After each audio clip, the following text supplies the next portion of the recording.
আজকে বানাবো আমার ছেলের প্রিয় খাবার রাইস। তো রাইস বানানোর জন্য কড়াইতে জল দিয়ে দিয়েছি, 4-5 টুকরো লং, দু টুকরো তেজপাতা আর লবণ দিয়ে দিলাম পরিমাণ মতন। চালটাকে ধুয়ে রেখেছি, চালটা দিয়ে দিচ্ছি।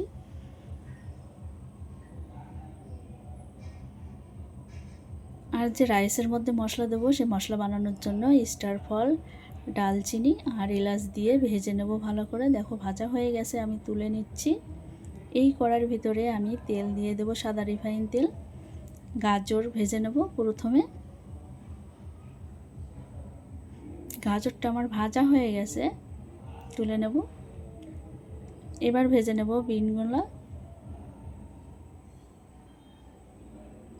বিনগুলো আমার ভাজা হয়ে গেছে। এবার ভেজে নেব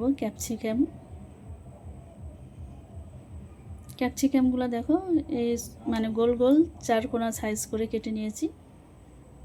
ক্যাপসিকামটা ভাজা হয়ে গেছে, এবার কাজু বাদামটা ভেজে নেব।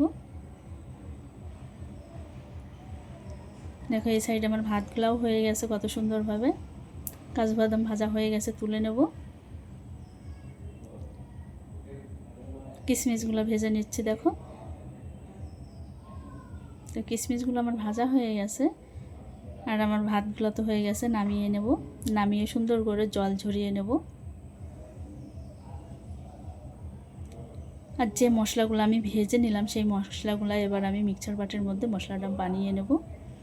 দিয়ে দিলাম, আর পরিমাণ মতন চিনি দেব। চিনি মানে মিষ্টিটা, রাইসে মিষ্টি খেতে যে বেশি পছন্দ করে সে একটু বেশি করে মিষ্টি দিতে পারো, চিনিটা বেশি দিতে পারো। এটাই হচ্ছে রাইসের আসল মশলা। কড়াইটা আমার গরম হয়ে গেছে, পরিমাণ মতন ঘি দিয়ে দিচ্ছি। রাইসটা সম্পূর্ণ ঘি দিয়ে বানিয়ে নেব। তো ঘি দিয়ে দিয়েছি, এবার আমি রাইসের ভাতটা দিয়ে দিচ্ছি ঘির মধ্যে তুলে।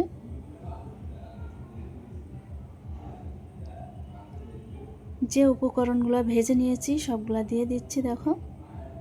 গাজর, ক্যাপসিকাম, বিন, কাজু বাদাম, কিশমিশ সব দিয়ে দিচ্ছি। ভালো করে খুন্তির সাহায্যে নাড়াচাড়া করে মিশিয়ে নেব।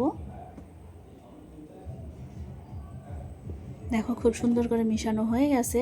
আমি যে মশলাটা বানিয়ে রাখলাম সেই মশলাটা দেখো মিশিয়ে দেব। নাড়াচাড়া করে নেব বারেবার, আর বারেবার মিশিয়ে নেব। একবারে দিলে মিশবে না সব ভাতের সঙ্গে। দেখো আমি বারে বারে মিশিয়ে নিচ্ছি ভাতের সঙ্গে, আর দিয়ে দিচ্ছি। এবার আমি ভালো করে নাড়াচাড়া দিয়ে মিশিয়ে নেব খুন্তির সাহায্যে। তো আমার ভাতটা হয়ে গেছে মিষ্টি বন্ধুরা। তোমরা সবাই ভালো থেকো, সুস্থ থেকো।